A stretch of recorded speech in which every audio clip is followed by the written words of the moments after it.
Good morning बच्चों। मैं अभी जो आपके सामने जो दिखा रहा हूँ वो इंट्रोडक्शन का पार्ट नहीं कर सकते।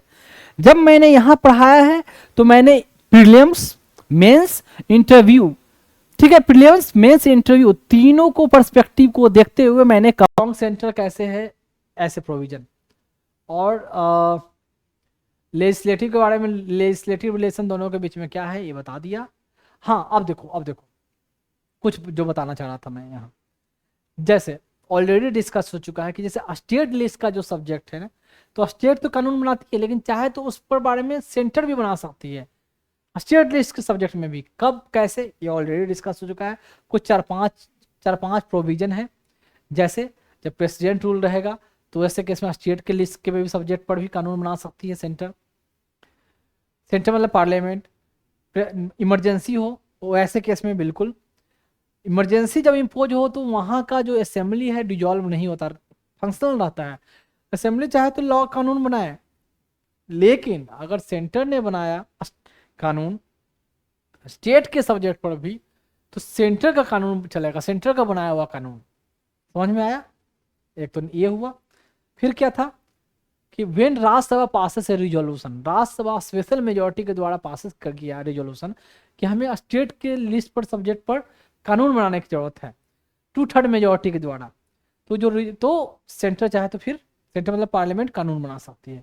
वो जो रिजोल्यूशन जो राज्यसभा पास करता है वो 1 साल वैलिडिटी होता है। 1 साल के बाद वो रिजोल्यूशन का वैलिडिटी खत्म। तो कानून जो बना वो कानून 1 साल में नहीं खत्म होगा। वो रेजोल्यूशन जब खत्म हुआ उसका 6 महीना तक कानून वो रहेगा, उसके बाद कानून भी खत्म। समझ में आ गया। एक तो ये, और दूसरा है जब दो स्टेट या दो से अधिक ज्यादा स्टेट जब रिक्वेस्ट करते हैं पार्लियामेंट को कि हमारे सब्जेक्ट पर आप कानून बनाओ, हम लोग को हो नहीं पा रहा है, कौन ऐसे करेगा, जनरली तो नहीं करेंगे, पर ऐसा प्रोविजन है कि सेंटर से रिक्वेस्ट करते हैं कि आप हमारे सब्जेक्ट पर आप कानून बनाइए। हमें और ज़्यादा मतलब और ज्ञानवान लोगों की ज़रूरत है ऐसे कानून बनाने के लिए, ज़्यादा एक्सपर्ट की ज़रूरत है।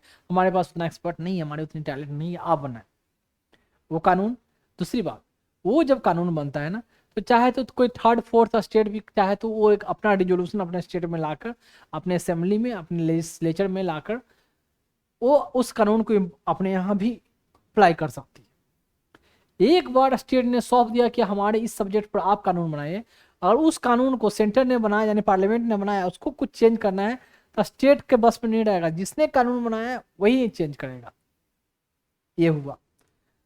एंड कोई इंटरनेशनल एग्रीमेंट को इम्प्लीमेंट करने के लिए कोई स्टेट लिस्ट के बारे में कोई कानून बनानी है, स्टेट लिस्ट के सब्जेक्ट के बारे में, ठीक है, इंटरनेशनल एग्रीमेंट को इम्प्लीमेंट करने के लिए, तो ऐसे केस में है जो स्टेट लिस्ट के सब्जेक्ट पर, जैसे स्टेट के लैंड से रिलेटेड, जो लैंड किसका सब्जेक्ट है स्टेट का, उसके बारे में कानून बनाना है तो सेंटर यानी पार्लियामेंट यूनिलेटरली कानून बना सकती है। सेंटर स्टेट का मर्जी हो या ना हो, स्टेट हाँ बोले चाहे ना बना, इंटरनेशनल एग्रीमेंट को इम्प्लीमेंट करने के लिए, जैसे लैंड बाउंड्री एग्रीमेंट वो बांग्लादेश वाला मैंने बताया था, किस किस स्टेट का, जैसे वेस्ट बंगाल, असम, ये सब त्रिपुरा, ये सब स्टेट का कैसे कैसे है जो आ, क्या हुआ था इसके कुछ हिस्से बांग्लादेश में गए, बांग्लादेश से कुछ हिस्से इधर आए। तो ऐसे केस में जो इम्प्लीमेंट किया गया, स्टेट की मर्जी हो या ना हो कर सकती है गॉड पार्लियामेंट। ये कुछ कुछ केसेस है जिसपे स्टेट के सब्जेक्ट पर भी पार्लियामेंट लॉ बना सकती है। तो एक तो ये लॉ से रिलेटेड हुआ, ठीक है। टेरिटोरियल जुरिडिक्शन मैंने बता दिया। हाँ, अब देखो, सेंटर पूरे इंडिया के लिए, पूरे टेरिटरी ऑफ इंडिया के लिए लॉ बना सकती है, इंडिया के बियॉन्ड के लिए भी लॉ बना सकती है। मतलब अपने सब्जेक्ट जो इंडिया से बियॉन्ड रह रहे हो, बाहर रह रहे हैं, उनके रिलेटेड कानून बनाना है तो सेंटर बना सकती है। स्टेट अपना स्टेट तक ही, लेकिन ऐसा कोई सब्जेक्ट जिसका जुड़ा हुआ हो दूसरे स्टेट से, उसका तार जुड़ा हुआ हो, तो ऐसे केस में स्टेट को पावर है कि ठीक है, उसका हमारे स्टेट से उसका संबंध बनता है तो हम कानून बना सकते हैं। ऐसे ऐसे कुछ हुआ आपका सेंटर स्टेट रिलेशनशिप में। बातें और भी है, कुछ आगे आएगा तो मैं आगे डिस्कस करूंगा। यहाँ पर रुकने में बहुत ज़्यादा मुझे बोर सा फील हो रहा है। आपको भी बोर फील हो रहा होगा ना। देखो कोई नहीं, बोर फील हो रहा है, बोर फील हो रहा है तो पढ़ना है, पढ़ना है, एग्जाम में आता है तो आता है। सेंटर स्टेट रिलेशनशिप के बारे में, ऐसे बहुत सारे और भी कई बार हुआ, इतने खटपट खटपट जो होते रहे, तो कई कमिटियाँ बैठी, कमीशन आए, रिपोर्ट दिए, जैसे कुछ का आएगा, जैसे इसमें आएगा सरकारिया कमीशन, पुंची कमीशन, फिर है वेस्ट बंगाल रिफरेंडम, और एआरसी का रिपोर्ट आएगा, एडमिनिस्ट्रेटिव रिफॉर्म कमीशन बोलते हैं। तो ऐसे डिफरेंट डिफरेंट कमीशन ने रिकमेंडेशन दिया कि सेंट्रल स्टेट के रिलेशन जो इतना खटपट चल रहा है कैसे सुधारा जा सकता है, स्टेट को क्या और पावर दी जानी चाहिए, सेंट्रल को कौन सा पावर कम कर देना चाहिए, ये सब ऐसे बहुत सारे डिफरेंट डिफरेंट लोगों ने अपना अपना ओपिनियन दिया। इसमें से जो मेजर आता है सरकारिया कमीशन, उसकी जो रिकमेंडेशन बहुत सारे, सरकारिया के बाद पुंची कमीशन आया, लेकिन सरकारिया की बहुत सारे रिकमेंडेशन को सेंटर ने एक्सेप्ट किया, माना, और उसके हिसाब से उनके हिसाब से जो रिकमेंडेशन दिया था उसको इम्प्लीमेंट किया इंडिया में। आप बुक पढ़ोगे तो सरकारिया कमीशन, पुंची कमीशन एक बार कम से कम चले जाओगे, जो तुमको थोड़ा सा अजीब सा लगे उसको मेमोराइज ही कर लोगे। समझ में आया? तो यहाँ है डिफरेंट डिफरेंट कमीशन। चलते हैं आगे, बढ़ते हैं यार। अब देखो feature of the Indian federal government, तो आगे वो सब डिस्कस हो रहा था।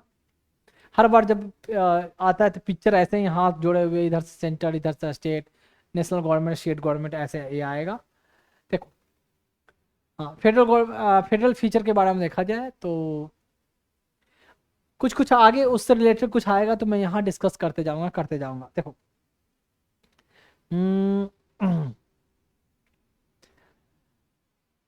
हमारे यहाँ जो फीचर है, जो यहाँ हमारे यहाँ क्या ड्यूल पॉलिटी है, इसको बोलते हैं दो तरह की राजनीति है। तो ड्यूल गवर्नमेंट, दो सरकारें हैं, ड्यूल पॉलिटी बोला जाता है। कैसे? तो क्या है, कुछ नहीं, बड़ा चीज़ नहीं है। Consisting of union at the centre, centre पर यूनियन है कॉल्ड नेशनल और federal government, and state at the periphery, बाहर में जो बोला गया है, एंड जिसको बोला गया स्टेट गवर्नमेंट। कोई बड़ा चीज़ है नहीं, सिंपल है, जो जानते हो।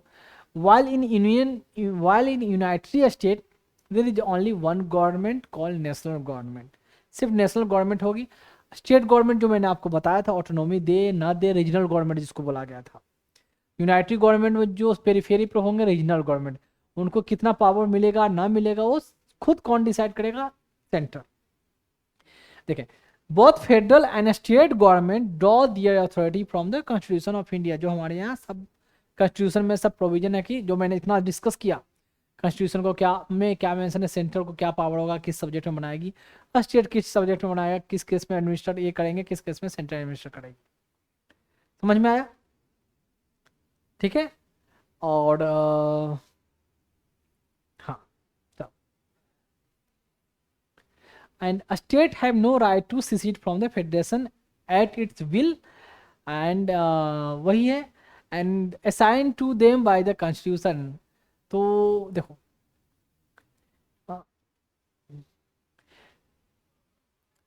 यहाँ कहा गया कि क्या कहा गया है, कहाँ each state having sovereign power and autonomy in the field assigned to them by the constitution।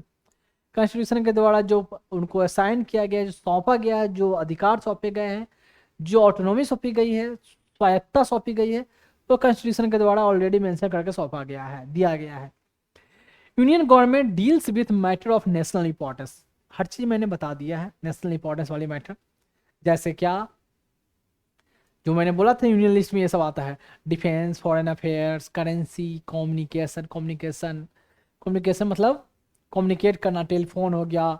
तो जो जैसे आपका क्या आया था, एक केस मैंने बताया था 2G स्पेक्ट्रम केस, तो कम्युनिकेशन का पार्ट हुआ। 2G स्पेक्ट्रम एलोकेट कौन करेगी?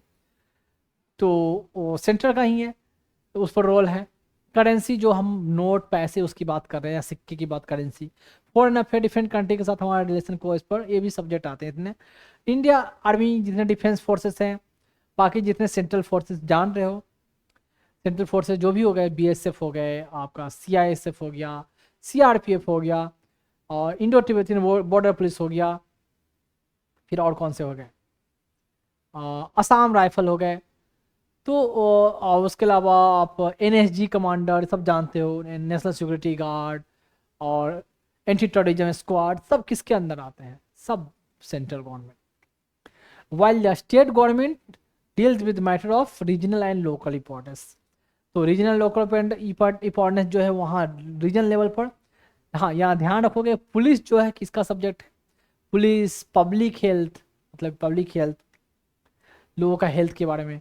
पब्लिक ऑर्डर भी आता है, बाकी agriculture, health, local government, fishery, land, gambling, लंबी चौड़ी लिस्ट है उसकी, मैं सब आगे बताऊंगा। लोकल मार्केट तो हो गया है। तो ये सब सब्जेक्ट किसके अंदर आते हैं, स्टेट गवर्नमेंट के अंदर। तो अभी कुछ कुछ आगे मैं दिखाऊंगा, थोड़ा यहाँ देखोगे इसमें कुछ बताने लायक बातें हैं, देखने दो।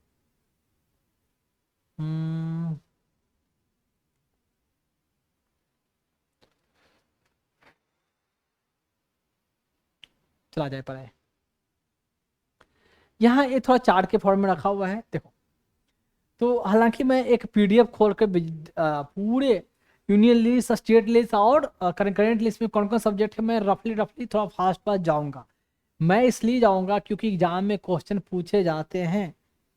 अब देखो कुछ चीजें जो है ना, कुछ देखा जाए तो कुछ जो सब्जेक्ट इसमें रखे हुए हैं इजिली वे में देखते ही पता चल जाता है कि भाई ये सेंटर पर, इसका हम लोग ऐसे भी जान रहे हैं कि सेंटर का कंट्रोल है। जिसमें आपको लगे कि इसमें हमको पता नहीं है, उसको आप अंडरलाइन करके ध्यान से उसको, हाँ, इसको याद कर लोगे। क्योंकि एग्जाम में जनरली इन जनरल ऐसे सब्जेक्ट को देंगे जो जिसमें कंफ्यूजिंग होगा, जिसको आसानी से देखते ही पता चला कि ये तो भाई सेंटर का ही पावर है, इस पर ऑब्वियस से दिखता है, तो उसको कम देंगे। इजी क्वेश्चन तो देने के लिए कुछ भी दिया जा सकता है, लेकिन सिविल सर्विसेज के पर्सपेक्टिव से कम देंगे। लेकिन मेंस में लिखने के हिसाब से, तो ये तो नहीं है आपको आंसर लिखना है, तो आप जिसको मन है जो आप जानते हो वो लिखोगे ना। तो इसका मतलब ये नहीं खाली टफ टफ चीजें जो थोड़ा कॉम्प्लिकेटेड है उसको याद रखो, वहां तो सब चीज लिखना है, आपको लिखना है ना वहां, तो उसके लिए आपको पढ़ना ही है। तो आप ये सोचोगे कि आप यहाँ तो मैं ये नहीं पढ़ना कि प्रीलिम्स के पर्सपेक्टिव से पढ़ना है, मेंस का इंटरव्यू पढ़ना, तो तीनों के पर्सपेक्टिव से है। तो जो इजी है उसको भी याद करना है, जो टफ है उसको भी याद करना है। समझ में आया ना, जो टफ है, जो कॉम्प्लिकेटेड लग रहा है, किसमें कंफ्यूजन, वो प्रीलिम्स में काम आएंगे। और मेंस में है जो इजी वाला को भी तो आंसर राइटिंग में आपको लिखना होगा कि हाँ यूनियन लिस्ट में ये सब सब्जेक्ट आएंगे। ऐसा नहीं कि जो कॉम्प्लिकेटेड है पता चला कि जो चेक करने वाला है वही बेचारा कंफ्यूज है कि आता भी है कि नहीं आता है। तो अरे हो भी सकता है ना, कोई जोड़ी थोड़ी है, कोई भी तो इंसान ही है ना भाई। मैं बता दूं, उनको भी आंसर राइटिंग चेक करने के लिए उनको भी एक एक क्या है ना कि मेंस क्वेश्चन का भी उनको एक आंसर दे दिया जाता है। आंसर मतलब एक रफली जो होता है कि हाँ ये उसका एक सब्जेक्टिव का भी बोल रहा हूँ, उसका भी आंसर उनको दिया जाता है। इसका आंसर ऐसा होना चाहिए, उस बेसिस पर वो चेक करते हैं। ऐसा नहीं है कि वो बिल्कुल लेमैन होते हैं, ऑलरेडी कहीं ना कहीं के प्रोफेसर होते हैं। कहाँ कहाँ के रहेंगे, दिल्ली से जनरली आसपास से सिलेक्ट किए हुए रहते हैं। आपको जाने की जरूरत नहीं, जेएनयू को रहेंगे, दिल्ली यूनिवर्सिटी को रहेंगे, ये सब कहीं ना कहीं के या डिफरेंट आसपास के स्टेट के या दूर के स्टेट के भी जो पुराने पुराने प्रोफेसर हैं।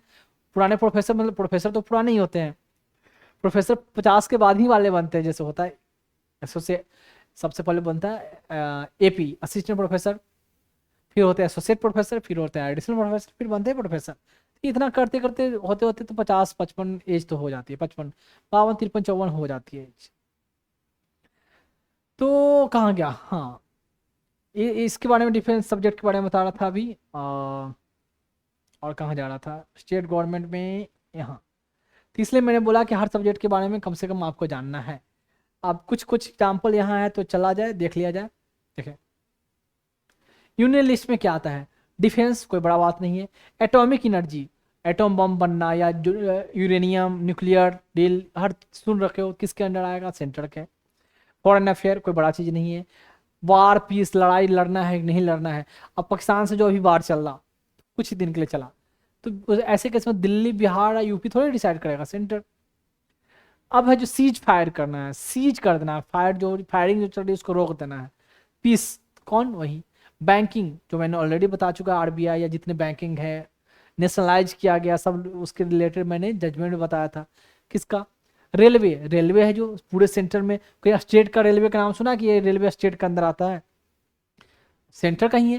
तो किसी स्टेट में रेलवे का भी काम हो रहा है तो उसको एग्जीक्यूट करवा रहा है, तो ऐसे केस में स्टेट जो है लैंड प्रोवाइड करती है, स्टेट ज़्यादा इंटरफेयर नहीं करती रेलवे वाले काम में। तो रेलवे हो गया, बैंकिंग, पोस्ट, इंडियन पोस्ट जानते हो लेटर वाली, तो कोई स्टेट का कोई पोस्ट नहीं जानते ही हो।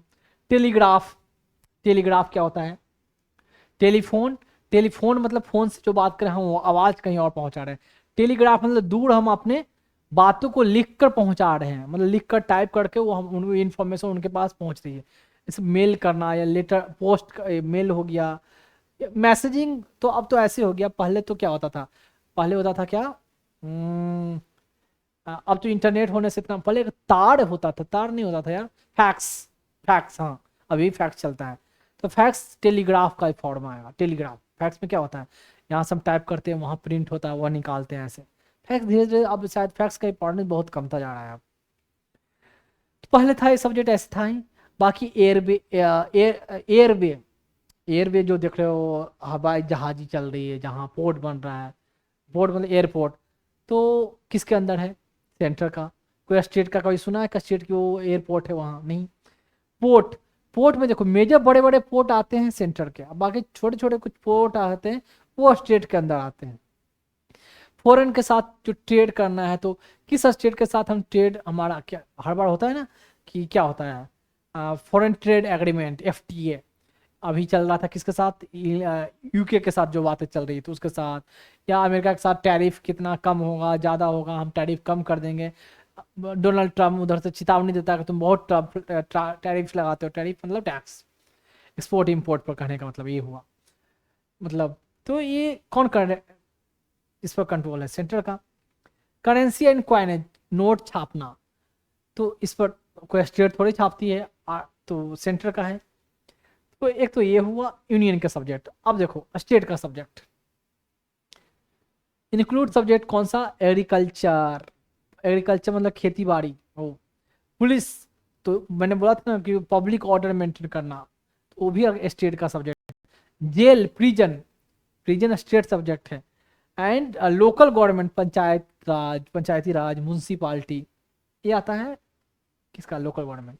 पब्लिक हेल्थ, पब्लिक हेल्थ मतलब कहीं हालांकि पब्लिक हेल्थ ही है लेकिन सेंट्रल भी, जैसे कि कुछ कुछ जो हेल्थ इंस्टीट्यूट है सेंट्रल के है ना, जैसे एम्स हो गया, जिपमर हो गए, या श्री चित्रा हो गए, निम्हांस हो गए, ये सेंट्रल इंस्टीट्यूट है। शायद एस जी पी जी आई लखनऊ, हाँ वो भी सेंट्रल इंस्टीट्यूट है। तो बहुत सारे हॉस्पिटल सेंट्रल को, सेंट्रल गवर्नमेंट के हैं। लेकिन पब्लिक हेल्थ जो है, पब्लिक हेल्थ मतलब मलेरिया, डेंगू, टाइफाइड, इसका प्रकोप, ये सब छिड़काव कराना, सफाई सुथरा, हाइजीन या वैक्सीनेशन, ये सब किसके अंदर है? हालांकि कोविड में क्या वैक्सीनेशन वो किसके कंट्रोल में चल रहा था? सेंटर के कंट्रोल में। तो पब्लिक हेल्थ को देखते हुए ऑफकोर्स, या पब्लिक वेलफेयर को लार्ज, हाँ एपिडेमिक, उसके तहत एक एक्ट है epidemic act, disaster management act, उसके जरिए सेंटर को पावर दी गई है अलग से। बाकी ऐसे भी बहुत सारे प्रोग्राम जो है सेंटर करवा रही है, RNTCP, revise national tuberculosis control programme, फिर ऐसे लेप्रोसी के लिए आता है, मलेरिया के लिए आते हैं, बहुत सारे स्कीम जो है सेंटर इम्प्लीमेंट करा रही है। लेकिन जनरल पब्लिक हेल्थ किसमें आती है? सेंट्रल स्टेट के सब्जेक्ट। फिर लैंड, लैंड है स्टेट का सब्जेक्ट है। और लीकर, शराब, एंड शराब, बिहार ने शराब बंद किया, गुजरात में शराब नहीं है, तो स्टेट डिसाइड कर रही है, सेंटर नहीं। फिर है ट्रेड एंड कॉमर्स, ये थोड़ा ट्रेड एंड कॉमर्स जो है ये आगे मैं बाद में और आगे बताऊंगा, ट्रेड एंड कॉमर्स वाकई में किस में आता है, ठीक है। लाइव स्टॉक मतलब जानवर, एनिमल हस्बेंड्री, तो ये हुआ स्टेट का subject. And static, state public services का, स्टेट पब्लिक सर्विस या स्टेट पब्लिक सर्विस कमीशन जो है, हर स्टेट का अपना अपना है ही। जो मैंने जब पढ़ाया था तो मैंने सारे सब स्टेट का, डिफरेंट डिफरेंट स्टेट का सर्विस कमीशन को पिक्चर भी रखा था, सर्विस कमीशन का किसी चैप्टर में मैंने पढ़ाया था, मुझे एग्जैक्ट ध्यान में नहीं है कि चैप्टर में मैंने पढ़ाया था। तो वही कहा कि normally only the state legislature can make laws on this matter, normally लिखा गया है। और एक्सेप्शनल केसेस जो कब है वो मैंने बता दिया, राज्यसभा कैसे कैसे रेजोल्यूशन पास करती है, कैसे स्टेट सब्जेक्ट में भी कानून बना सकते हैं, ठीक। अब देखो ये है कनकरेंट का, अब थोड़ा कनकरेंट भी चल जाए। यहाँ जो मेंशन कर रहा हूँ बहुत कम है, आगे और भी बताऊंगा, लंबी चौड़ी लिस्ट है। अब देखो यहाँ एटलीस्ट जितना बताया ना, ये कम से कम मेंस में लिखने के हिसाब से इतना तो पता रहना चाहिए, मेंस में लिखने के हिसाब से। प्रीलिम्स में दिखाऊंगा क्वेश्चन तो इतना से कवर नहीं होने वाला है प्रीलिम्स का। वो मैंने प्रीलिम्स में बोला ना, प्रीलिम्स में वही चीज पूछेंगे जो आसानी आसानी से बच्चों को ना पता चले, वो पूछते हैं, वो दिखाऊंगा मैं आपको। अब चलते हैं कनकरेंट लिस्ट में। देखो इसमें कौन सा आता है, आ, हाँ, एजुकेशन, एजुकेशन दोनों में आता है, दोनों बना सकती है लॉ से related. Transfer of property other than agriculture land, transfer of property मतलब कोई आदमी मर गया, उसका प्रॉपर्टी किसी और को वो क्या कर रहे हैं, उनके वंशज को जा रही है, तो उसका ट्रांसफर हो रहा है, तो उस पर जो टैक्स कलेक्ट करना या नियम बनाना, कानून बनाना, तो वो कनकरेंट लिस्ट में आता है। Other than agricultural land, agriculture तो है ही स्पेशल स्टेट का सब्जेक्ट, एंड है फॉरेस्ट, जंगल, ट्रेड यूनियन आएगा बाद में, अभी ट्रेड यूनियन, फिर आपका आएगा क्या, एडल्ट्रेशन। ये एडल्ट्रेशन का मतलब क्या होता है, किसी खाना में एडल्ट्रेशन मतलब मिक्सिंग करना, जैसे पता है ना कि घी में रिफाइन मिलाना या डालडा मिलाना, तो एडल्ट्रेशन का पार्ट होता है, तो उसको कंट्रोल करना, नियम कानून बनाना, वो कनकरेंट में आती है। एडॉप्शन एंड सक्सेशन, एडॉप्शन मतलब एडॉप्ट करना, सक्सेशन मतलब वो आपके सक्सेसर होंगे, उत्तराधिकारी, तो ये सब आता है। इसके अलावा बहुत सारे हैं, न्यूज, प्रिंटिंग प्रेस, न्यूज़पेपर, फिर आपका आता है क्या इसमें, बताता हूँ,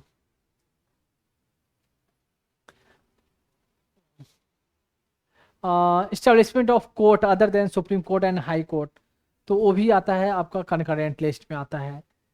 एंड और क्या आता है, अभी तो इतना ही बता रहा हूँ, आगे और डिस्कस होगा। चलो अब देखो, वही बात करके रेसिडुअरी पावर किसमें, जैसे साइबर लॉ के रिलेटेड जो है, पहले कहीं कुछ नहीं बना हुआ था इसके बारे में, जब कॉन्स्टिट्यूशन ड्राफ्ट हुआ, तो वो किस में आते हैं, वो रेसिडुअरी पावर किसके में जाएंगे, रेसिडुअरी सेंटर के लिए जाएंगे, यूनियन लिस्ट में। यूनियन लिस्ट में मतलब इस पर लॉ बनाने का पावर होगा पार्लियामेंट को। अब देखो, अब उसी को जो है, हाँ, इसी में जो कनकरेंट में मैं बता रहा था ना, कि जो marriage, divorce, civil law, criminal law and procedure, civil procedure, तो वो सब भी, लेबर, तो वो लेबर से रिलेटेड लॉ, तो वो सब सब कनकरेंट में, कनकरेंट लिस्ट में और लंबी चौड़ी लिस्ट आएगी, वो आगे देखते हैं। यहाँ यहाँ देखो, यूनियन लिस्ट वाली में लगभग हर चीज़ हो चुका था, कुछ जो ना है उसको बता दो, सिटीजनशिप के बारे में जो नहीं बताया वहाँ, सिटीजनशिप हो गया।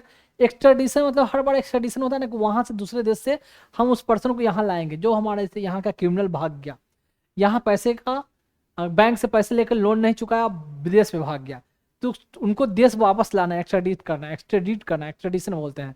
जैसे किसको, कुछ नीरव मोदी हो गए, ललित मोदी हो गए, या कोई चौकसी करके कोई थे, अभी चल रहा है, न्यूज में आते रहता है, तो एक्स्ट्राडिशन के रिलेटेड हमसे यूके से हमारा कानून है, नियम बना, यूके से हमारा ट्रीटी बना हुआ है, या अमेरिका से, तो कौन बनाएगा, सेंटर। एटॉमिक एनर्जी हो गया, मेजर पोर्ट, यहाँ पोर्ट बताया था, तो यहाँ देखो मेजर पोर्ट मैंने बोला था, major port. Banking, census, census करना, जनगणना करना, पॉपुलेशन कितना है, कास्ट का क्या सेंसस है, तो वो सब सेंसस इसके अंदर आएगी। एंड कनकरेंट, एक कनकरेंट वाली है क्रिमिनल लॉ, ये वो, trade union, trade, commerce, electricity, जो लेबर मैंने बताया था, and stamp duty, trust, insolvency and bank, trade union, ये सब, तो इतना जानोगे, ये है आपका कनकरेंट में। तो कुछ बड़ा चीज़ इसमें नहीं है। स्टेट में ऑलरेडी पब्लिक पुलिस, ये सब public health, liquor, agriculture and public डेप्ट, ये बाद में मैं डिस्कस करूँगा। एंड वाटर लैंड, माइंस, देखो यहाँ माइंस है, याद रखोगे, ये स्टेट में माइंस है, पर वहाँ पर एक मिनरल्स, रिसोर्सेस, वो सब आएगा बाद में डिस्कस करूँगा।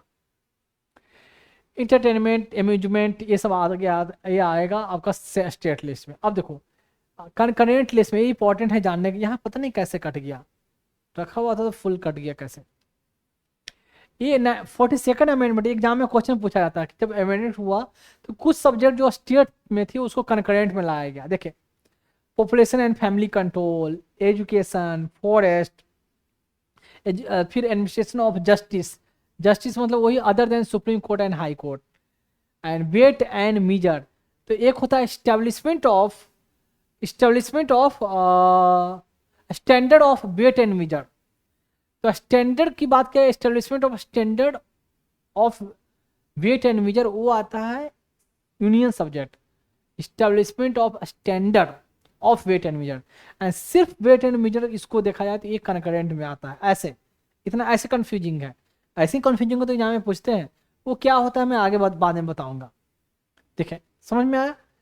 फिर यहाँ आपका आ गया वेट एंड मीजर हो गया, जस्टिस हो गया, पॉपुलेशन एंड फैमिली कंट्रोल हो गया, एजुकेशन हो गया। यहाँ आपका आता है वाइल्ड लाइफ एंड फॉरेस्ट। तो कटा है, इसको थोड़ा ध्यान रखोगे, ये एग्जाम में पूछते हैं, जनरली पूछते हैं ना ये अमेंडमेंट से यहाँ कौन कौन ट्रांसफर हुआ, पहले भी मैं बता चुका हूँ, ये आपको बिल्कुल जानने की जरूरत है। क्लियर यहाँ तक। अब है यहाँ अभी खत्म नहीं हुआ, अब मैं एक आपको डिटेल में इसके बारे में थोड़ा अभी बताऊंगा। कहाँ, चलो कहीं बताता हूँ अभी।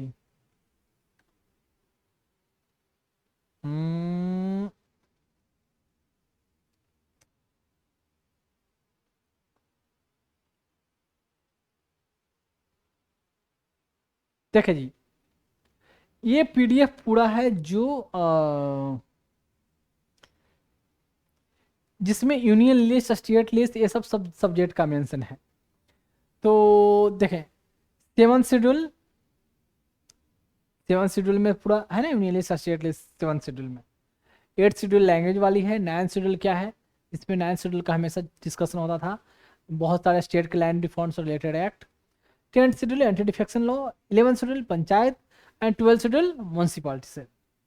ये देखो, थोड़ा थोड़ा एक एक लाइन पढ़ने जाओगे तो बहुत ज़्यादा हो जाएगा, तो एक एक लाइन में मैं नहीं जाने वाला हूँ। एक एक लाइन में जाने की जरूरत है नहीं, बस जानने की जरूरत है कि हाँ ये किस में बिलोंग करता है। तो डिफेंस ऑफ इंडिया किस में है ही, ऑब्वियस सी बात है। डिफेंस ऑफ इंडिया में तीनों फोर्सेस सब इसमें आएंगे। तीनों फोर्सेस के अलावा सेंट्रल फोर्सेस जितने हैं सब इसमें आएंगे यूनियन लिस्ट के सब्जेक्ट में। इनका डिप्लॉयमेंट किसी स्टेट में भी डिप्लॉय करना, ऐसे होता है ना, सीआरपीएफ को कहीं स्टेट में कहीं दंगे हो रहे तो सीआरपीएफ को भेजा जाता है, तो ऐसे केस में इनको डिप्लॉयमेंट करना भी यूनियन लिस्ट का सब्जेक्ट है। देखो, delimitation of the cantonment area, local self. Cantonment area मैंने बता दिया था, कौन सा एरिया होता है जहां मिलिट्री एरिया है, जिसके आसपास जो सिविलियन पॉपुलेशन है उसका एडमिनिस्ट्रेशन करना, वो भी आता है यूनियन लिस्ट का सब्जेक्ट। कुछ नहीं, नमल मिलिट्री एयरफोर्स, नमल मतलब नेवी, मिलिट्री मतलब आर्मी, एंड एयरफोर्स तो एयरफोर्स पता ही है, जहाज। एटॉमिक एनर्जी ऑलरेडी डिस्कस कर चुका हूँ। हाँ देखो, यहाँ देखो, एटॉमिक एनर्जी यानी mineral resources necessary for its production. Mineral resources कौन कौन सा होगा इसके लिए, एटॉमिक एनर्जी के लिए मिनरल कौन होता है, यूरेनियम, थोरियम, इससे ही तो एटॉमिक एनर्जी बनाते हैं ना। तो ये आता है इसका सब्जेक्ट। एंड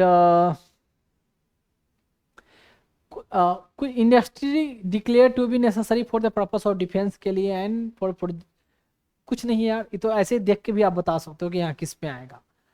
सीबीआई किस में आती है पता है। प्रिवेंटिव डिटेंशन फॉर, हाँ यहाँ देखो, ये preventive detention for reason connected with defence, foreign affair, security. मतलब किसी को डिटेन करने का काम, जो लॉ बनाना है तो, और इससे रिलेटेड है, देश से सिक्योरिटी का मैटर से रिलेटेड है, डिफेंस से रिलेटेड मैटर हो, तो उसको डिटेन करने का काम किसका होता है, उससे लॉ कौन बनाएगा, सेंटर का काम है। प्रिवेंटिव डिटेंशन के रिलेटेड मैंने एक कोई केस बताया था, कौन सा केस बताया था, 50 का ही एक जजमेंट मैंने बताया था, जिसमें कम्युनिस्ट पार्टी के एक लीडर थे जिनको डिटेन कर दिया गया था, जहां right to life and liberty की बात कही गई थी, तो कोर्ट ने नैरो इंटरप्रिटेशन किया था। बताया था मैंने कभी, याद आया, नाम याद करो कि कौन सा नाम था वो। तो ये मतलब बेसिकली डिटेन करने का जो है किसके अंदर आता है, और इस पर्पस के लिए यूनियन लिस्ट में आता है। फॉरेन अफेयर कोई बड़ा बात नहीं है, डिफरेंट कंट्री के साथ क्या रिलेशन होना चाहिए, एंड डिप्लोमेट, कंसुलर, ये सब किस क्या है, सेंटर के अंदर आते हैं। इंटरनेशनल कॉन्फ्रेंस में स्टेट कहाँ से पार्टिसिपेट करेगा भाई, सेंटर ही जाएगी। Entry into treaty and agreement, different country के साथ एग्रीमेंट, रिलेशन, वो सब आएगा यूनियन लिस्ट के सब्जेक्ट। एंड आगे चलते हैं, वार पीस सब बता चुका हूँ। फॉरेन जुरिडिक्शन, विदेश में भी हमारा जुरिडिक्शन हो। फॉरेन जुरिडिक्शन मतलब ऐसे होता है ना कि ये सेंट्रल लॉ बना सकती है कि ऐसे टेरिटरी जो एक्वायर्ड हम कर सकें, तो उसको उससे रिलेटेड जो टेरिटरी को हम एक्वायर कर सकते हैं बाद में करें अगर, तो वो कहलाया कहीं ना कहीं फॉरेन जुरिडिक्शन। तो ऑब्वियस सी बात है यार, इस पर सेंटर कहाँ से इन्वॉल्वमेंट होगा, मतलब स्टेट कहाँ से इन्वॉल्वमेंट होगा। सिटीजनशिप पूरा हमेशा चर्चा में था, सिटीजनशिप अमेंडमेंट एक्ट कितने कौन सा 2019 वाली, ऑलरेडी सिटीजनशिप बता चुका हूँ। एक्सट्रेडिशन हो गया बता चुका हूँ। Admission into an immigration expulsion from the India passport, Indian passport visa किसी को देश से बाहर निकालना इलीगल है, सब सेंटर के अंदर आता है, यूनियन लिस्ट का सब्जेक्ट है। Pilgrimage to place outside India, जैसे ऐसा यात्रा तीर्थ यात्रा करना जो इंडिया से बाहर हो, जिससे कुछ कुछ कहाँ है, पाकिस्तान में है, पाकिस्तान में कौन सा गुरुद्वारा है वहाँ लोग जाते हैं, या नेपाल में कहीं जाते हैं, या कहाँ और कहाँ जाते हैं, ये दो पार्टिकुलरली। तो उसके लिए पिलग्रिमेज मतलब तीर्थ यात्रा बोलते हैं। तो उस पर कौन कौन एडमिनिस्टर या लॉ बनाएगा, union. Piracy and crime committed to the high, देखो मतलब पायरेसी क्या होता है, जैसे समुद्र में समुद्री लुटेरे जानते हो ना, तो उसको रिलेटेड जो नियम, ऑब्वियस सी बात है कौन सेंटर का आएगा, स्टेट का तो आएगा नहीं। ज़्यादा अंदर घुसने की जरूरत नहीं, मैं ज़्यादा अंदर नहीं जाऊँ क्योंकि बहुत सारे अभी सब्जेक्ट हैं, कितने हैं पता है ना स्टेट में, एक कहाँ 98 सब्जेक्ट है, कहाँ 58 है, कहाँ 52 है, किस किस लिस्ट में, वो ऑलरेडी कहीं ना कहीं बताया आएगा सब ये नाम है। रेलवे, रेलवे सेंटर का यूनियन का सब्जेक्ट है। एंड हाईवे डिक्लेयर्ड बाय और under law made by the parliament of national highway, NH national highway, state highway S बोलते हैं। तो एनएच होता है नेशनल हाईवे जो यूनियन लिस्ट में आएगा, स्टेट हाईवे स्टेट की लिस्ट में आएगा। नेशनल हाईवे ऐसे हाईवे को कहते हैं जो दो स्टेट को कनेक्ट करता है, दो स्टेट के मेजर शहर को कनेक्ट करता है। और स्टेट हाईवे जो एक ही स्टेट में दो डिफरेंट डिफरेंट स्टेट सिटी को कनेक्ट करेगा, वो स्टेट हाईवे होगा। हाईवे जनरली टू वे होते हैं, ठीक है, एंड 2 लेन्स होता है जनरल। और नेशनल हाईवे 6 लेन 8 लेन, मतलब 6 लेन 8 लेन का मतलब एक वन में 6 बड़ी बड़ी 4 व्हीलर ट्रेवल कर सकती है ऐसे। ते हुआ। And shipping and navigation in inland water way declared by parliament of law to be national water way, जो जिसको कुछ वाटर वे को भी डिक्लेयर किया गया नेशनल वाटर वे। ज्योग्राफी में पढ़ना है आपको कि कौन कौन से नेशनल वाटर वे इंडिया में हैं, बड़े नेशनल वाटर वे कौन से हैं, पता रहना चाहिए आपको। हाँ, तो ये कुछ कुछ नेशनल वाटर वे देखो कि नॉर्थ ईस्ट से लेकर वेस्ट बंगाल तक आता है। कुछ कुछ नेशनल वाटर वे इनलैंड नेशनल वाटर वे, इनलैंड मतलब इंडिया के जमीन के जो इंडिया की बाउंड्री के अंदर, वो कला इनलैंड। और जो बाहर मेरीन हुआ मतलब इंडिया के बाहर जो एक तो बे ऑफ बंगाल है एक तरफ, अरबियन सी उधर की होती है, वो इनलैंड नहीं कहलाएगा, वो मेरीन कहलाएगा। तो इसके रिलेटेड जो भी कानून है वो आएगा यूनियन लिस्ट में। And marine shipping and navigation, obvious सी बात है शिपिंग नेविगेशन, तो क्या टेरिटरी होगी, किस जोन में आप ट्रेवल कर सकते हो, उसके लिए जहाज कौन होंगे, उसके जहाज के रिलेटेड कोई भी कानून, किसको कितना कोर्स किया रहना चाहिए पर्सन जहाज चलाने के लिए, कौन कैप्टन कौन एलिजिबल है, जो भी गाइडलाइन बनाना सब आएगा यूनियन लिस्ट का सब्जेक्ट है। ये है लाइट हाउस। लाइट हाउस क्या होता है, लाइट हाउस जनरली क्या होता है कि देखोगे कि सर्च करना लाइट हाउस क्या होता है। जैसे एक बड़ी टावर होती है सी कोस्ट के पास, जैसे उस पर एक लाइट रहेगा जो बहुत दूर से मतलब जो शिप जो है उनको गाइड करेगा कि हाँ भाई हम किस डायरेक्शन में जा रहे हैं, हाँ अब कोस्टल की तरफ जा रहे हैं, तट की तरफ जा रहे हैं। तो अब तो भाई उतना जीपीएस हो गया, लेकिन पहले जब नहीं होते थे तो लाइट हाउस हेल्प करता था, बहुत दूर से बहुत बड़ी टावर होती है, तो लाइट हाउस हो गया, लाइट शिप, ये सब बीकन। अब इसका सिग्निफिकेंस रिलेटिवली कम गया है, लेकिन अभी भी ये कंसेप्ट लाइट हाउस बीकन ये सब अभी है। अब है port declared by major port and उसका उससे रिलेटेड कानून नियम, एरिया क्या होगा, कौन लोग रहेंगे इसके अंदर, क्या जोन रहेगा, तो उसको बनाना रिपेयर करवाना सब इसका काम किसका होगा।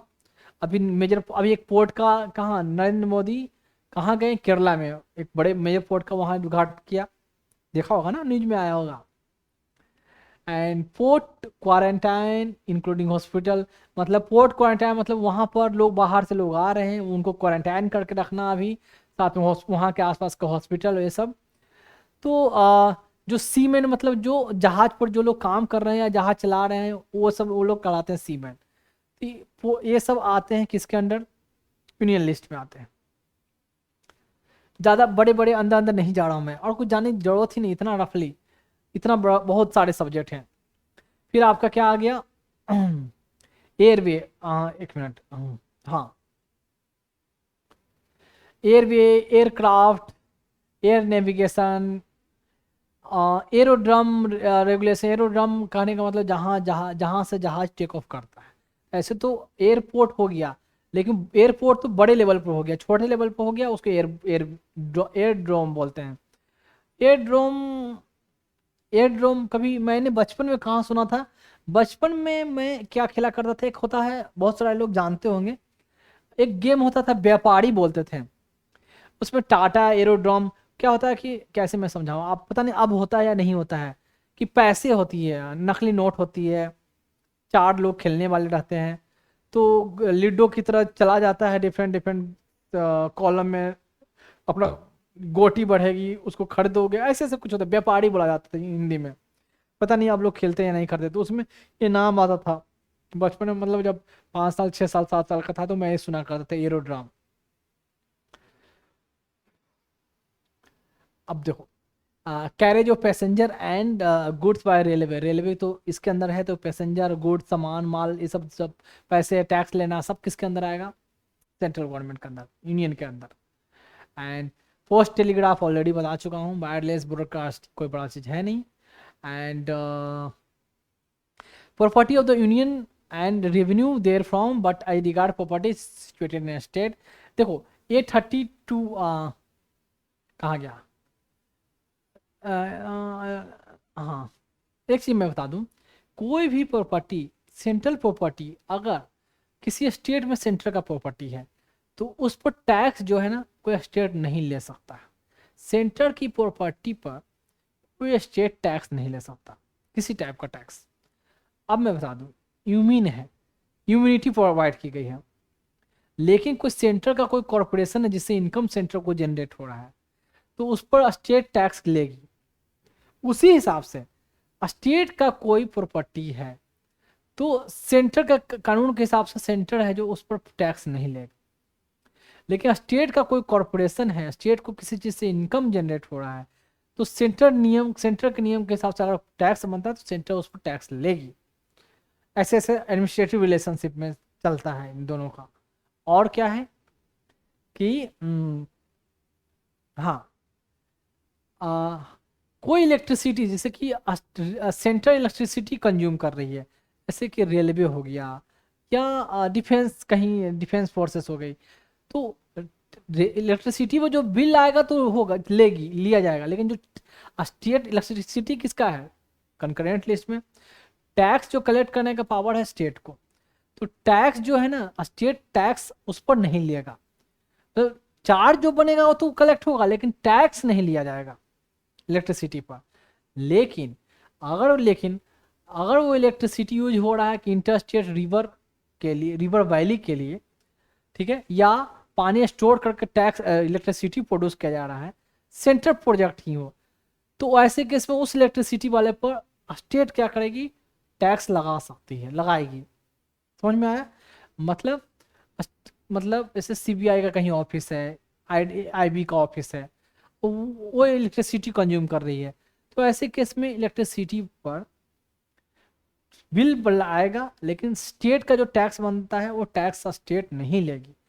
सेंट्रल गवर्नमेंट का हॉस्पिटल एक पल के लिए मान ले कि एम्स है, कोई एम्स है मान ली कि पटना में है, वहाँ इलेक्ट्रिसिटी कंज्यूम हो रही है तो इलेक्ट्रिसिटी का बिल आएगा, पर उस पर जो स्टेट टैक्स भी जुड़ा रहता है ना वो स्टेट टैक्स नहीं लगेगा उस पर। तो ये होता है स्टेट।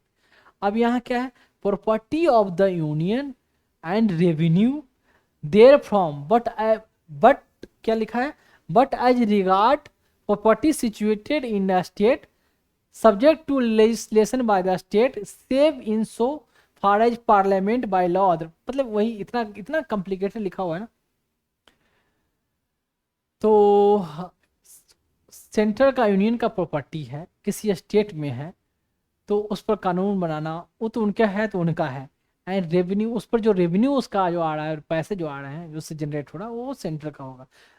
इतना कॉम्प्लिकेटेड है, अंदर घुसने की जरूरत है नहीं, बकवास टाइप का है, हमें जानना जो मैंने कंसेप्ट बताया उतना ही जानने की जरूरत है, इसमें मत जाओ अभी। 32 के बाद 33 कुछ था जो रिपील कर दिया गया। एंड 34 है court of ward for the state of the rules of Indian state. मतलब जो इंडियन पुराने जो प्रिंसली स्टेट थे, उनके रूलर थे, उनके रिगार्डिंग जो डिस्प्यूट था, तो वो सब आएगा, उसको डिस्प्यूट को सॉल्व करना वो इसमें। पब्लिक डेप्ट ऑफ द यूनियन, यूनियन कहीं से कर्ज लेगी, आरबीआई से ले चाहे फॉरेन कंट्री से, तो इनका ही आएगा, ये कौन बड़ा बात है। करेंसी क्वाइनेज एंड ये सब फॉरेन एक्सचेंज पता है। फॉरेन लोन, लोन लेंगे वो। रिजर्व बैंक इनके अंदर आता है। Post office saving bank, post office तो उनके अंदर नहीं है, पोस्टल, वहाँ जो पोस्टल ऑफिस में, पोस्ट ऑफिस में भी सेविंग बैंक डिपॉजिट करते हैं, तो ये इनका है यूनियन लिस्ट का। Lottery organise by the government of India और द गवर्नमेंट ऑफ स्टेट। तो लॉटरी जो ऑर्गेनाइज किया जा रहा है, लॉटरी, गैमलिंग अलग चीज है, गैमलिंग आता है किसके अंदर, स्टेट लिस्ट में। यहाँ लॉटरी की बात होती है, देखो ऐसी चीज कंफ्यूजन पूछेंगे। Lottery organise by the central, by the government of India और द गवर्नमेंट ऑफ स्टेट, कोई भी ऑर्गेनाइज कर रहा हो, पर लॉटरी के रिलेटेड जो लॉ बनाना किसका काम है, सेंटर का। सेंटर मतलब पार्लियामेंट। यहाँ trade and commerce with foreign country, ये कोई बड़ा चीज है नहीं, इसमें एक्सपोर्ट इंपोर्ट कस्टम, ये सब कस्टम ड्यूटी लगाना, इनको ये लगाते हैं। Inter state trade and commerce, यहाँ देखो दो स्टेट के बीच ट्रेड एंड कॉमर्स, ये आता है यूनियन लिस्ट के सब्जेक्ट में। अब देखो इंटर स्टेट ट्रेड कॉमर्स में, इंटर स्टेट ट्रेड कॉमर्स में क्या है कि गुड्स एंड सर्विस टैक्स जो इंटर स्टेट ट्रेड और कॉमर्स में के बीच में जो जीएसटी लगाया जाता है, ऑन द क्या, ऑन द क्या बोलते हैं, गुड्स एंड सर्विसेज का जो दो स्टेट के बीच में खरीद बिक्री लेन देन कुछ होता है अगर, तो उसके बीच में जो टैक्स लगाया जाता है वो सेंटर लगाती है, यूनियन लगाती है। लेकिन टैक्स जो पैसे आएंगे ना, वो पैसे सेंटर नहीं रखती है, वो दोनों स्टेट के बीच में जिसका जितना शेयरिंग रहा, जिससे जितना आया, उस स्टेट को डिवाइड करती है, ठीक है। लेकिन inter state trade and commerce को जो कंट्रोल करना, नियंत्रण करना, वो आता है यूनियन के अंदर। अब देखो अगर कोई स्टेट को ऐसा कोई कानून बनाती है ना जो इंटर स्टेट ट्रेड और कॉमर्स को डिस्टर्ब करता है, उसको उसमें कुछ चेंजेस कर रहे हैं, या अपने स्टेट के अंदर भी कोई ट्रेड एंड कॉमर्स वाले मैटर को उससे डील करती है, तो ऐसे केस में स्टेट को क्या होता है ना कि पहले प्रेसिडेंट के लिए से अप्रूव करवाना पड़ता है, प्रेसिडेंट का रिकमेंडेशन चाहिए, तभी इंटर स्टेट या इंट्रा स्टेट ट्रेड कॉमर्स की मैटर के लिए भी लॉ बनाते हैं, तो प्रेसिडेंट के अप्रूवल के बिना नहीं बना सकते। और इंटर स्टेट ट्रेड कॉमर्स का मैंने बताया कि जो टैक्स लगाना, जीएसटी लगाना, और जीएसटी से जो भी कलेक्शन हुआ वो किसको जाएगा, स्टेट के बीच में डिस्ट्रीब्यूट किया जाता है। एक तो ये, और कुछ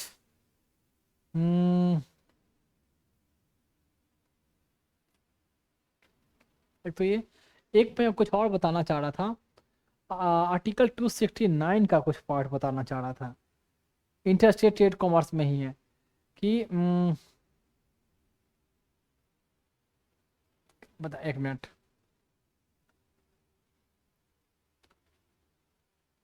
हाँ, जीएसटी को छोड़कर इंटर स्टेट ट्रेड कॉमर्स में जो भी सरकार को रेवेन्यू आता है जीएसटी के अलावा, उस सारे रेवेन्यू को स्टेट को हैंड ओवर किया जाता है। उसमें उस रेवेन्यू, वो रेवेन्यू जो है कंसोलिडेटेड फंड का पार्ट नहीं बनता, वो पैसे जाएगा किसको, स्टेट को ही। जीएसटी तो जाएगा ही जाएगा, इसके अलावा भी और कोई और टैक्स हो तो। अब चलते हैं incorporation regulation and binding up the trading corporation including banking insurance, ये बैंकिंग इंश्योरेंस यार, फाइनेंशियल कॉर्पोरेशन, फाइनेंशियल, ये सब सब किसका है, यूनियन का ही सब्जेक्ट है, कुछ ज़्यादा एक्सप्लेन करने की जरूरत नहीं है। और क्या है, कहाँ गया, इनकॉर्पोरेशन रेगुलेशन, इसके किसका किसका किसका object, not confined to one state but not including university. हाँ, कहा गया कि incorporation regulation and binding up of corporation whether trading और नॉट, ऐसा कॉर्पोरेशन जो ट्रेड कर रहा है या नहीं कर रहा है, नॉट कन्फाइंड, कोई एक स्टेट के बीच में नहीं हो। तो ऐसा कॉर्पोरेशन जो मल्टी स्टेट कॉर्पोरेशन हो, सेंट्रल का कॉर्पोरेशन हो तो पता ही है, तो वो उससे रिलेटेड लॉ बनाना का किसका है, यूनियन लिस्ट का सब्जेक्ट। बैंकिंग हो गया, बिल ऑफ एक्सचेंज, चेक, ये सब अब मैं बता दूं। Bill of exchange, cheque, promissory note and other like instrument, insurance, ये सब के बारे में क्या है ना, एक मेंशन आर्टिकल 268, जिसमें कहा गया कि ये सारे सब्जेक्ट में कितना टैक्स लेना है वो डिसाइड करेगा कौन, levied by the centre, centre levied करेगा, पर इसको कलेक्ट करना और अप्रोप्रिएट इस्तेमाल करना, अप्रोप्रिएट मतलब इस्तेमाल करना या बांटना, वो स्टेट का काम आता थी। बिल ऑफ एक्सचेंज ये सब इंश्योरेंस, यहाँ तक इंश्योरेंस तक, ये आर्टिकल 268 का पार्ट है, जानने जो होता है आपको, सेंट्रल स्टेट रिलेशनशिप में है जानना, फाइनेंशियल रिलेशनशिप में। तो इस पर भले यूनियन लिस्ट का सब्जेक्ट है, यूनियन लिस्ट डिसाइड करेगी कि कितना टैक्स लिया जाना चाहिए, पर ये टैक्स कलेक्ट कौन करेगा, स्टेट, और टैक्स जो पैसे आए इस्तेमाल भी करेगा स्टेट ही, सेंटर के पास नहीं जाता। And stock exchanges and future market, stock exchanges ये आपका पर्टिकुलरली आता है एग्जाम में। स्टॉक जानते हो ना, सेंसेक्स स्टॉक से बॉम्बे स्टॉक एक्सचेंजेज किसके अंदर है, वो सेंटर के अंदर है। इसके में गड़बड़ी होती है, इसमें कानून बनाना है, सेबी कंट्रोल करती है, तो वो सब कौन डिसाइड कर रहा है, सेंटर के अंदर आता है। तो stock market and future market बोला गया। एंड पेटेंट, इन्वेंशन, ट्रेडमार्क और तो ये सब का इससे रिलेटेड होता है ना, कॉपीराइट एक्ट, सब इस सेंटर के अंदर आता है, यूनियन के अंदर आता है। ये सब चीज़ें थोड़ा कन्फ्यूजन करेगा, ये बिल्कुल याद करने की जरूरत है, क्योंकि इसमें लगता है ना कि भाई कनकरेंट में भी हो सकता है या स्टेट का हो सकता है, स्टेट का तो नहीं सोचोगे कनकरेंट होता है, तो पक्का पता होना चाहिए कि ये सेंटर यूनियन का ही पावर है इसमें। वही ये देखो, establishment of standard of weight and measure, weight and measure concurrent में रखा है, और स्टैंडर्ड को इस्टेब्लिश करना ये रखा है किसमें, यूनियन लिस्ट में। अब चलते हैं आगे, देखें establishment of a standard of quality for goods to be exported out of the India and transported from one state to another। Goods का स्टैंडर्ड क्या होगा, ये बार बार ये पेपर में देखो, फाइटो सैनिटरी मेजर, कि हमारे जो एमडीएच के मसाले को दूसरे कंट्री वाले, शायद इधर सिंगापुर वाले या थाईलैंड मलेशिया वाले, कि वो हमारे बोल रहे हैं कि ये आपका प्योर नहीं है, सही नहीं है, इसको रिजेक्ट कर रहे हैं, तो इस आधार पर वो हमारे यहाँ से इम्पोर्ट खरीद नहीं रहे हैं। तो उसका क्वालिटी क्या होना चाहिए, सेंटर को डिसाइड करना है, सेंटर उसको चेक करवाए, इम्प्लीमेंट करवाए, इतना स्टैंडर्ड होना चाहिए। और ऐसा ट्रांसपोर्टेड, एक तो फॉरेन के साथ जो एक्सपोर्ट कर रहे हैं, साथ में दूसरे स्टेट में भी, एक दूसरे स्टेट से भी ट्रांसपोर्ट हो रहा है तो भी। फिर है industry the control of which by the union is declared by the parliament of law to be explained of public interest, ये बड़ा चीज कुछ है नहीं।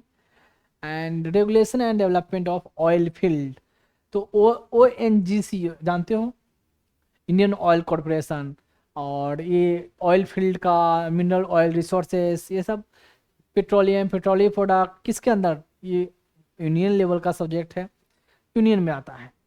एंड यहाँ देखो रेगुलेशन ऑफ, यहाँ माइंस किसका सब्जेक्ट था, स्टेट का था ना, माइंस रखा हुआ था ना, क्या था माइंस, हाँ।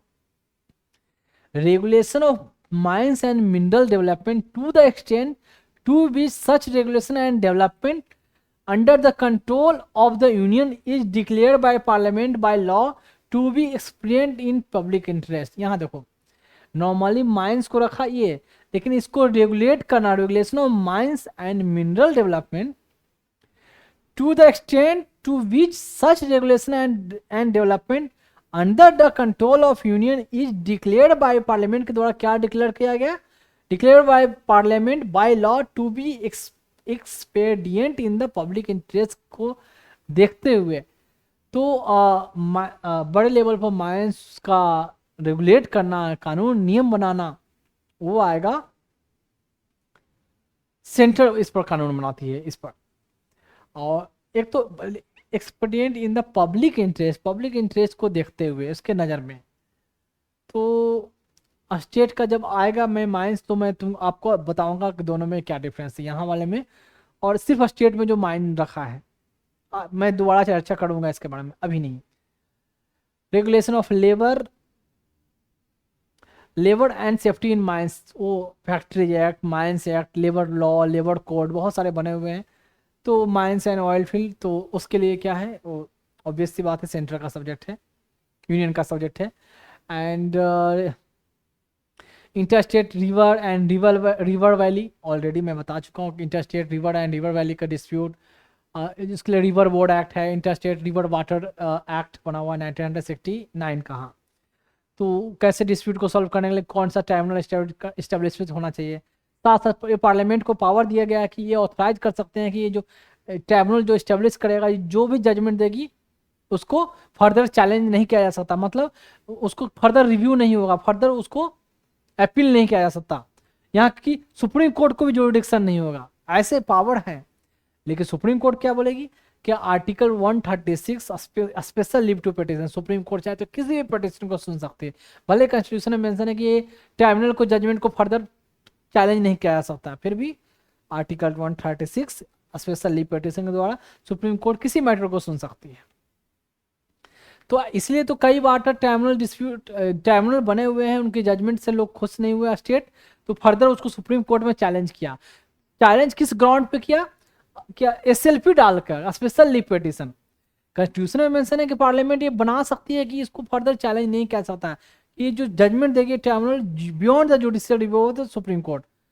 तो ऐसा माइट भी बनाया नहीं है, ऐसा पावर है लेकिन बनाया नहीं, अगर बना भी थे तो भी सुप्रीम कोर्ट कहाँ मानेगी, सुप्रीम कोर्ट कहेगी नहीं। पब्लिक इंटरेस्ट को देखते हुए, लार्ज पब्लिक इंटरेस्ट, मास इंटरेस्ट सुन सकती है। अब देखो fishing beyond territorial water, fishing किसका सब्जेक्ट है, fishing, forest, animal husbandry state का सब्जेक्ट है। लेकिन बियॉन्ड टेरिटोरियल वाटर से बियॉन्ड, कौन सा टेरिटोरियल वाटर किसको बोलते हैं, 12 नॉटिकल माइल्स, मतलब 22 kilometre from the sea coast, पता है ना टेरिटोरियल 12 नॉटिकल, 12 नॉटिकल माइल, उससे बियॉन्ड जाकर अगर फिशिंग कर रहे हैं तो उसके रिलेटेड लॉ बनाना किसके अंदर आता है, यूनियन का सब्जेक्ट। तो ऐसे ऐसे देख क्वेश्चन देंगे, ये फिशिंग, ये लड़कियों के लिए फिशिंग तो आता है भाई, स्टेट का सब्जेक्ट है, भले ही जोड़ा है तो ये स्टेट में ही आएगा, नहीं तो स्टेट नहीं तो कंकरेंट में होगा, सेंटर में तो सोचेंगे नहीं, अगर नहीं नहीं पढ़ा हो, नहीं इसके थ्रू गए हो तो यही सोचेंगे ना कोई भी। रफली जो शुरू वाली जो लिस्ट बताई थी वो देखकर तो यही सोचेंगे फिशिंग तो आता है उसमें, एग्जाम में क्वेश्चन तो कुछ भी पूछ सकते हैं, वो पूछते ही ऐसे ऐसे चीजें हैं जहां लोग ज्यादा कंफ्यूज हो, क्योंकि उनको क्या टैलेंट और क्वालिटी चेक करना है, किसका ब्रेन मेमोरी पावर चेक करना है, मेहनत देखना है उनको। तो अदरवाइज तो सब लोग ऐसे, तो उनको तो उनमें से जो कम लोगों को सिलेक्ट करना है ना, सीटें तो कम है, कम लोगों को सिलेक्ट करना, तो क्वेश्चन तो ऐसे ही देंगे कि भाई जितने कौन उनमें से कितने कम लोग जो अच्छा आंसर दे पाते हो, वो क्वालिटी होगी उनमें, जिन्होंने पढ़ा हो, मेहनत किया हो, जिनको ये याद रहा हो, समझे ना। तो अदरवाइज वो जो 8-10 एग्जाम्पल जो central list, union list, concurrent list, union list, state list, concurrent list से, तो कोई भी याद कर ले भाई, कौन बड़ा बात है। तो ऐसे तो एग्जाम में आता नहीं है। अब देखो थोड़ा यार आंखें भारी होने लग गई।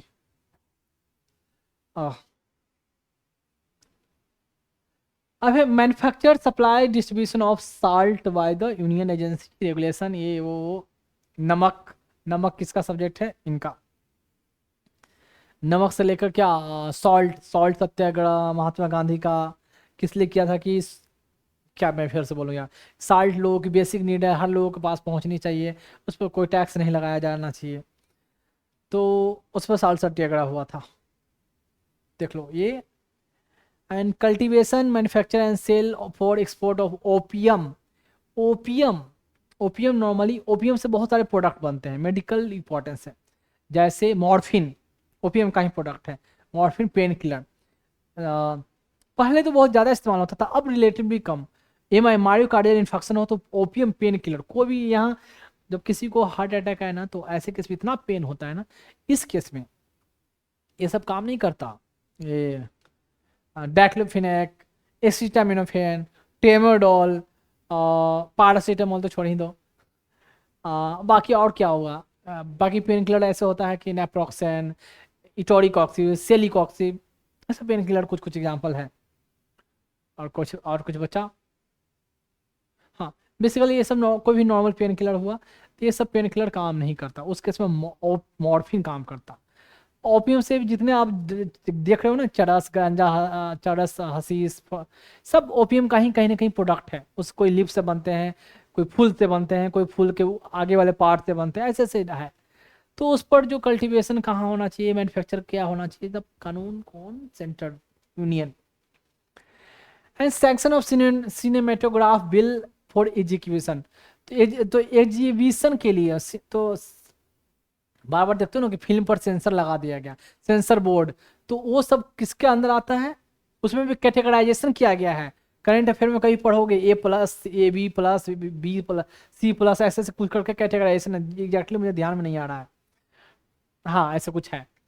तो उससे रिलेटेड सिनेमा इसका यूनियन का सब्जेक्ट है, सेंटर यूनियन लिस्ट में आता है। Industrial dispute concerning union employ का नाम से ही ऑब्वियस है ये।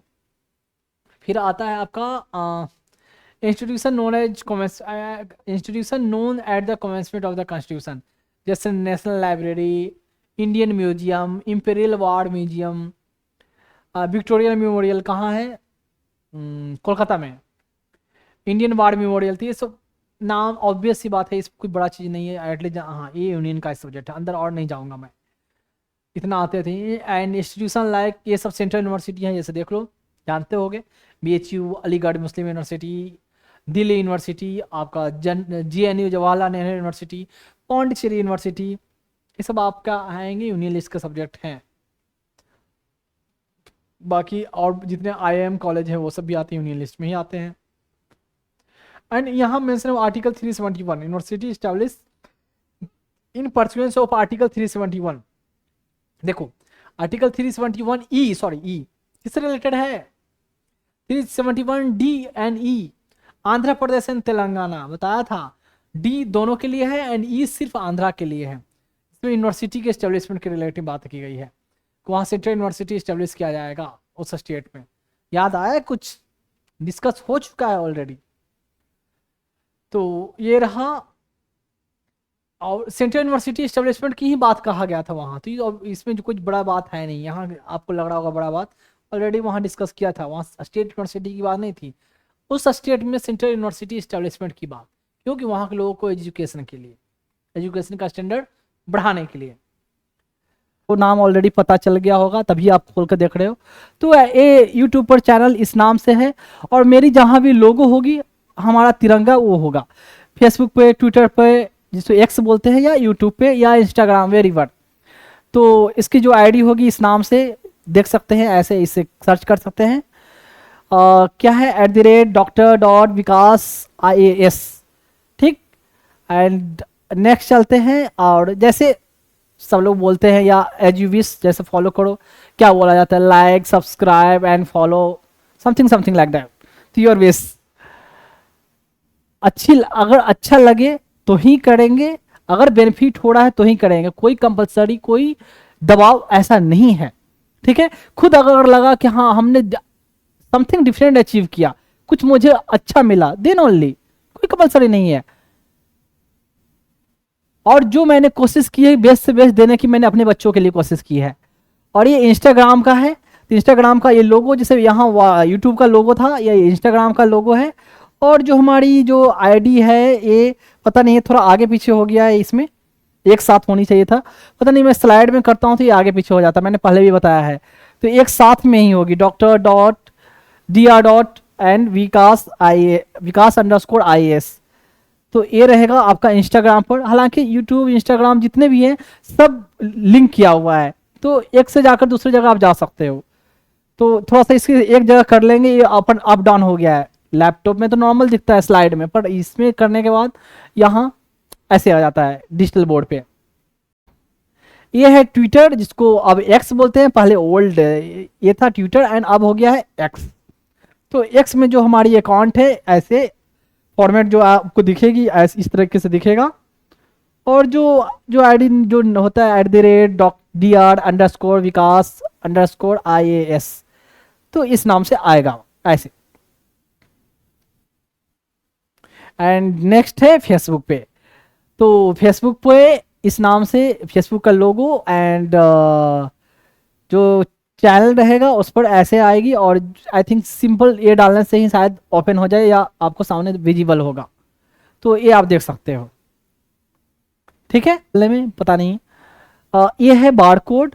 एंड मैंने जो पर्पस बताया किन बच्चों के लिए मैं ये कलेक्ट कर रहा हूँ, मैं एक बात बता दूं कि जिन बच्चों के लिए मैं कलेक्ट कर रहा हूँ ना, वो ऐसा नहीं है कि वो ऑर्फेंज रहेंगे, उनको मैंने अपनाया है। तो एज ए उन बच्चों का सिर्फ सिर्फ जैसे मैं बता दूं, कोई अपने बच्चों को पालता है, कोई बाप अपने बच्चों को पालने के लिए मेहनत करता है, ठीक है।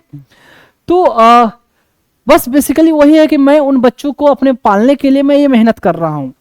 तो उन बच्चों का सिर्फ मैं बाप ही नहीं हूँ, मैं उन बच्चों का माँ भी हूँ, दोनों हूँ। तो सोचे मुझे उससे कितनी ज़्यादा मेहनत करनी पड़ेगी, ठीक है।